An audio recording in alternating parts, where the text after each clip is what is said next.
क्या यह केजरीवाल सरकार का काला कारनामा है या दिल्ली के विकास मॉडल की पोल खोलने वाला एक नया सबूत? क्योंकि अब केजरीवाल की सरकार नहीं है, लेकिन उनके अपने काले कारनामों की लंबी फेहरिस्त में से एक और लिफाफा निकल कर आया है। ये जादुई लिफाफा है। इस लिफाफे की जानकारी क्या है, पूरे खबर में पढ़िएगा और आप इससे अंदाज़ा लगा सकते हैं कि इस पे यह शेर का निशान है और यहाँ एक नीली सी मुहर दिख रही है। दरअसल जंगपुरा की एक मेडिकल दुकान से मिला यह सरकारी लिफाफा अब राजधानी की राजनीति में बारूद बन चुका है।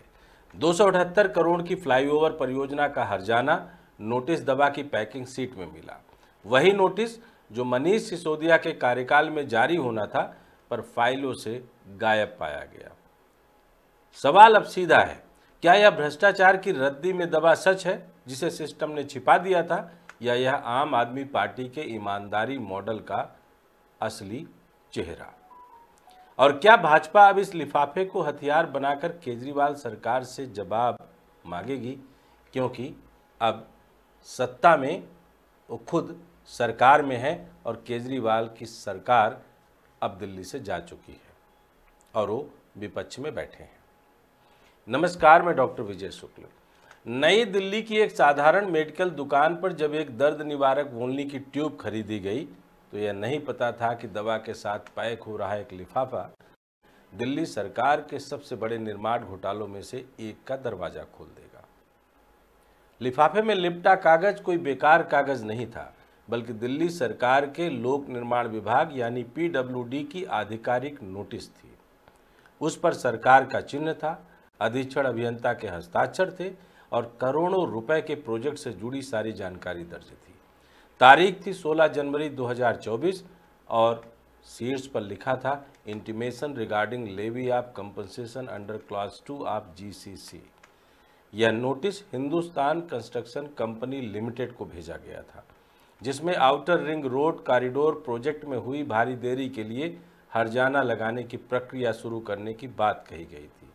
लेकिन अब वही नोटिस एक मेडिकल स्टोर की काउंटर पर दवा लपेटने के लिए इस्तेमाल हो रहा था और यह स्टोर किसी दूर के इलाके में नहीं बल्कि जंगपुरा में था, वही विधानसभा क्षेत्र जहां से मनीष सिसोदिया चुनाव लड़े और हार गए और केजरीवाल की भी पूरी सत्ता चली गई और भारतीय जनता पार्टी सत्ता में आई और यहाँ से अब विधायक हैं तरविंदर सिंह मारवाह और यहीं से पूरी कहानी घटने की यह घटना हुई है। यह कोई सामान्य घटना नहीं थी, बल्कि उस तंत्र की पोल खोलने वाली घटना थी जिसमें सरकारी फाइलें रद्दी बन जाती हैं, नोटिस लापता हो जाते हैं और करोड़ों की परियोजनाएं ठेकेदारों के हित में दफन कर दी जाती हैं। दिल्ली का outer ring road corridor project 2014 में शुरू हुआ था। काम का अनुबंध नवंबर 2014 में हुआ और तय समय था नवंबर 2016 तक। लागत 272 करोड़ के आसपास थी और ठेका 278 करोड़ में दिया गया।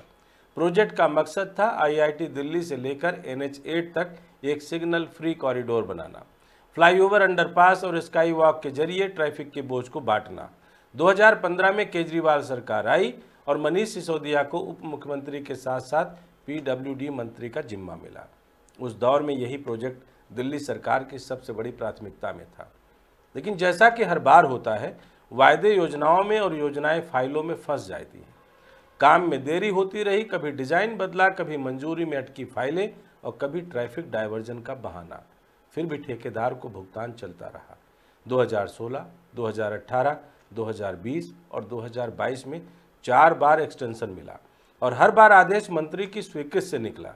इस बीच दिल्ली के लोग साल दर साल उसी जाम में फंसते रहे जहां फ्लाईओवर बनना था।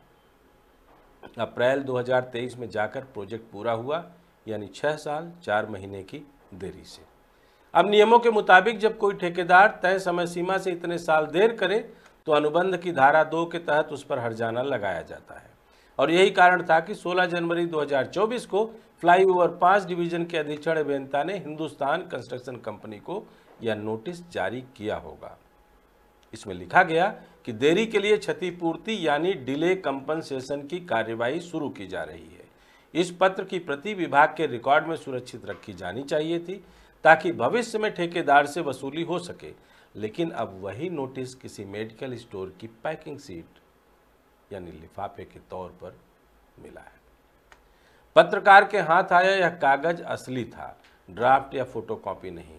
उस पर पत्र संख्या, तारीख, सील और हस्ताक्षर साफ दिख रहे थे।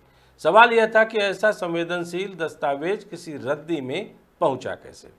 क्या यह फाइल से जानबूझकर निकाला गया या रिकॉर्ड ही नष्ट कर दिया गया? यह सब ऐसे समय में सामने आया जब वही विभाग, वही प्रोजेक्ट और वही फाइलें उस मंत्री के अधीन थी जिसने अपने कार्यकाल में खुद को ईमानदारी और पारदर्शिता का प्रतीक बताया था। मनीष सिसोदिया 2015 से 2023 तक दिल्ली के पीडब्ल्यूडी मंत्री रहे। Outer ring road corridor project का हर एक्सटेंशन, हर फंड रिलीज, हर डिजाइन अप्रूवल उन्हीं के हस्ताक्षर से गुजरा। यह वही दौर था जब उन्होंने दिल्ली के विकास मॉडल को कॉरिडोर फ्री कैपिटल के रूप में प्रचारित किया था।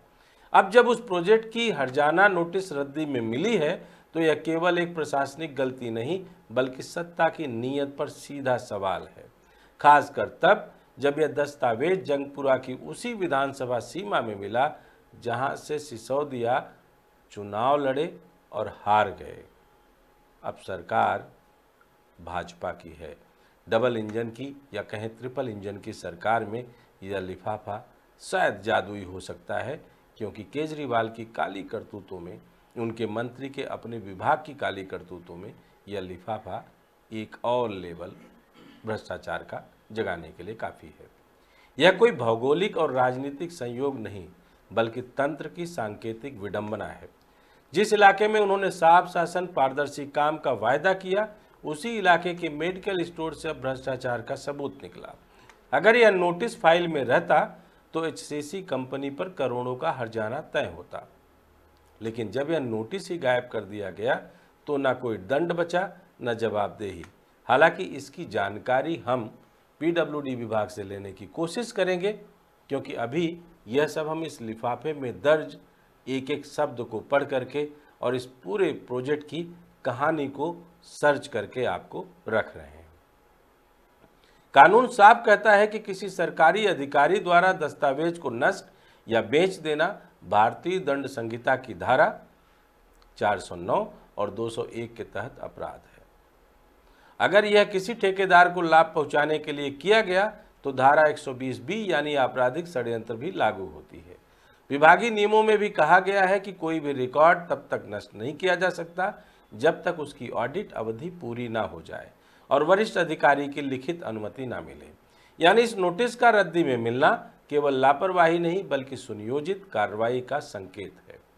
अब यह सवाल केवल इतना नहीं कि वह कागज मेडिकल स्टोर तक कैसे पहुंचा, सवाल यह भी है कि इतने वर्षों तक यह प्रोजेक्ट क्यों लटका रहा और जब हर्जाना लगाने की बारी आई तो नोटिस लिफाफे में कैसे तब्दील हो गई। इस पूरे घटनाक्रम में ठेकेदार कंपनी और विभागीय अधिकारियों की मिलीभगत की संभावना से इनकार नहीं किया जा सकता। यह भी साफ है कि यदि यह नोटिस नष्ट न किया जाता तो सिसोदिया के कार्यकाल की जवाबदेही शायद मौजूदा भारतीय जनता पार्टी के पीडब्ल्यूडी मिनिस्टर प्रवेश शर्मा साहब कर सकते हैं। दिल्ली की सरकार अपने आप को ईमानदार और पारदर्शी बताती रही थी, लेकिन जनता के हाथ से जो बोलने की ट्यूब के साथ एक कागज निकला उसने उस पारदर्शिता की असलियत दिखा दी। जंगपुरा के लोग जिन्होंने सिसोदिया को विधायक बनाने के लिए अपने कुछ मताधिकार का प्रयोग उनके लिए जरूर किया था, वो अलग बात है कि जीते तरविंदर सिंह मारवाह और सरकार बन गई भाजपा की। अब उसी इलाके में एक ऐसा सबूत देख रहे हैं जो दिखाता है कि सरकारी फाइलें कैसे गायब होती हैं और ठेकेदार कैसे बच निकलते हैं। आपको बता दें कि यह मनीष सिसोदिया के उस समय के चुनावी कार्यालय से कुछ फर्लांग दूरी पर स्थित मेडिकल स्टोर से निकला हुआ लिफाफा है। तो इसका एक अलग एंगल भी आप देख सकते हैं कि कहीं कार्यालय लिफाफा बनाने में तो नहीं लगा था जो चुनाव के समय में मनीष सिसोदिया की हार का कारण बना। बहरहाल यह घटना केवल भ्रष्टाचार का खुलासा नहीं बल्कि उस व्यवस्था का आईना है जिसमें ईमानदारी का नारा देने वाले नेता अपने ही विभाग के रिकॉर्ड संभाल नहीं पाए। एक तरफ मंत्री जेल में दूसरी तरफ उनके कार्यकाल की फाइलें मेडिकल दुकानों की पैकिंग बन रही थी। यह सब उस सिस्टम की सड़ांध है जहां जवाबदेही शब्द बन गया है, कार्रवाई एक नारा और ईमानदारी एक मुहावरा। अब इस मामले की जांच जरूरी है, न केवल यह जानने के लिए कि दस्तावेज कैसे बाहर गया, बल्कि यह पता लगाने के लिए कि कहीं यह जानबूझकर तो नहीं किया गया था। दिल्ली सरकार का सतर्कता विभाग, लोकायुक्त और सीबीआई तीनों को मिलकर यह देखना चाहिए कि क्या पीडब्ल्यूडी के भीतर ठेकेदारों और अधिकारियों की मिलीभगत से फाइलें नष्ट की गई। लेकिन वो देखेंगे क्यों? स्वतः संज्ञान वाली भाषा, स्वतः संज्ञान वाली बातें शायद अब कागजी हो गई हैं। पर असली सवाल इससे बड़ा है। जब वही विभाग जिसने दिल्ली को सिग्नल फ्री कॉरिडोर देने का वायदा किया, जनता के टैक्स से बना फ्लाईओवर 7 साल देर से पूरा करता है और फिर हट जाने की नोटिस को गायब कर देता है, तो लोकतंत्र में जवाबदेही का क्या अर्थ बचता है? जिस शहर में जनता का टैक्स दवा की पैकिंग वाले लिफाफे में बदल जाए, वहां शासन नहीं, ढोंग चलता रहा होगा। यह घटना केवल एक मेडिकल स्टोर से नहीं, बल्कि एक व्यवस्था की आत्मा से जुड़ी है। जंगपुरा की उस दुकान में जो कागज मिला, वह अब दिल्ली की राजनीति का प्रतीक बन गया है। एक तरफ सत्ता की घोषणाएं हैं, दूसरी तरफ जनता के हाथ में रद्दी बन चुका सच। और वह सच कह रहा है कि जिस ईमानदारी पर दिल्ली की राजनीति टिकी थी, वह पैकिंग सीट यानी लिफाफा बनकर बिक चुकी है। जिस क्षेत्र से मनीष सिसोदिया ने जनता के बीच विश्वास की बात की, वहीं से अब वह साक्ष्य मिला कि सरकार के भीतर क्या खेल चलता रहा था। आउटर रिंग रोड फ्लाईओवर की वह फाइल जिसमें करोड़ों का हर्जाना तय होना था, अब जनता की रद्दी में है। यह संयोग नहीं, व्यवस्था का चरित्र है। एक पत्रकार के हाथ से निकली यह रिपोर्ट अब दिल्ली की राजनीति के लिए कोई आईना बनेगी नहीं। यह सवाल बात का है जिसमें हर यह नेता अपना चेहरा देख पाएगा जिसमें ईमानदारी का दावा किया था। क्योंकि जब सत्ता की फाइलें रद्दी में बिकती हैं, तब लोकतंत्र की आत्मा भी सस्ती हो जाती है। और इस बार यह सस्ती हुई है ठीक उसी जगह जहां से सत्ता ने खुद को सबसे महंगा बताया था, जंगपुरा में मनीष सिसोदिया के हारने वाले विधायकी प्रत्याशी के उसी इलाके में। अगर आपको लगता है कि पीडब्ल्यूडी विभाग ने यह पूरा का पूरा लिफाफा उड़ाकर इस पत्र को लिफाफे में बनाने की सोची समझी साजिश रची है, या मनीष सिसोदिया के मंत्रालय में निकला हुआ यह पत्र चुनावी दौर में किसी डील का कारण बनते हुए उनके कार्यालय से लिफाफे के रूप में सामने मेडिकल स्टोर की दुकान तक पहुंचा होगा, तो इसकी भी जांच होनी चाहिए।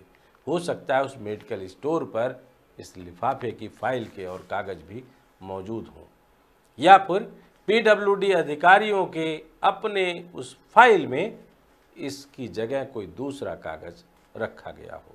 यह सवाल सरकार की जांच के लिए है, क्योंकि अब सरकार केजरीवाल की नहीं, भारतीय जनता पार्टी की है। जहां जीरो टॉलरेंस की बात मुख्यमंत्री रेखा गुप्ता करती हैं, और वहीं पीडब्ल्यूडी मिनिस्टर प्रवेश वर्मा भी इसी बात को कहते हैं। तो अब देखना यह है कि इस पे कुछ होगा या लिफाफा बनकर ऐसे ही घूमता रहेगा। जय हिंद, जय भारत।